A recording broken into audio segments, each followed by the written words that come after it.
In 2012, Michael Saylor appeared in a CNBC interview and made a prediction that sounded reckless to many investors. Apple, he argued, was not simply selling computers and phones. It had transformed technology into identity. This was a 2012 CNBC interview rather than a formal speech. What matters is the reasoning behind it.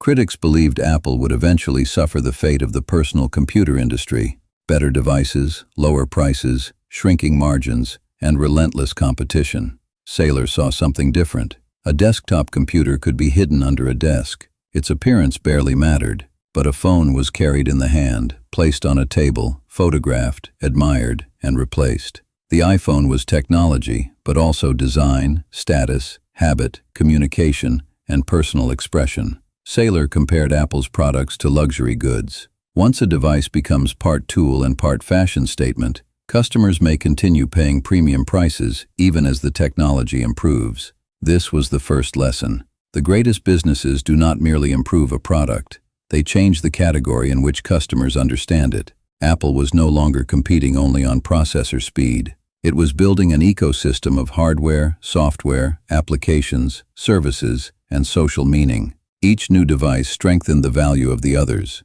He believed Apple had combined design, brand loyalty, network effects, and repeated improvement into a machine that could compound demand. More than a decade later, he applies a similar framework to Bitcoin.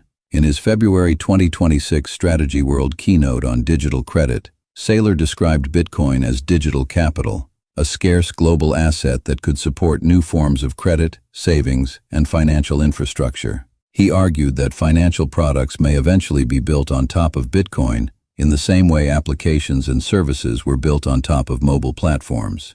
The comparison is powerful, but it must be handled carefully. Apple creates products, earns revenue, owns intellectual property, and can change strategy. Bitcoin is a decentralized monetary network. It has no chief executive, no product department, and no promise of cash flow. So how could Bitcoin ever become bigger than Apple? Not by becoming a better company, by serving a larger economic function. Apple transformed personal technology. Saylor believes Bitcoin could transform how people store value, move capital, secure collateral, and access digital financial products across borders. Apple's market is enormous, but still linked to devices and services. Bitcoin's theoretical market reaches into savings, treasury reserves, credit, settlement, and parts of the global capital system.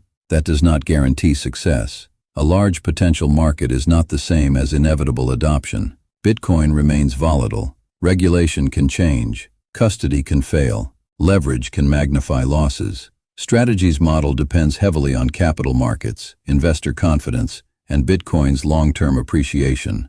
Saylor's forecasts are advocacy, not certainty. This is the second lesson. Conviction is useful only when it survives contact with risk. Saylor's life helps explain his intensity. Born in Nebraska and raised in a military family, he studied aeronautics and astronautics at MIT. He co-founded MicroStrategy in 1989 and built it into a major business intelligence company. During the dot-com collapse, the company restated financial results, its stock crashed, and Saylor lost billions in paper wealth. That collapse could have ended his public career. Instead, he rebuilt the company and later redirected its treasury strategy toward Bitcoin.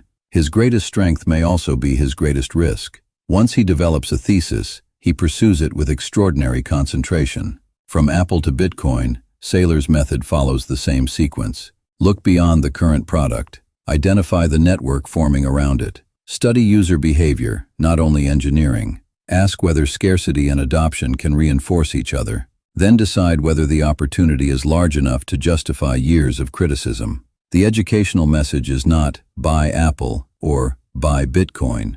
It is to learn how transformative systems are recognized before their full value becomes obvious. Most people examine what a technology does today. Visionary analysis asks what habits, markets, and institutions may be built around it tomorrow. Apple proved that a device could become a global platform and cultural symbol. Saylor believes Bitcoin may become something even larger, a foundation for digital property and digital finance. He may be right, partly right, or dramatically wrong, but the question he leaves us with is worth studying. When the next great network appears, will you judge it by what it is now, or by what millions of people may eventually build upon it.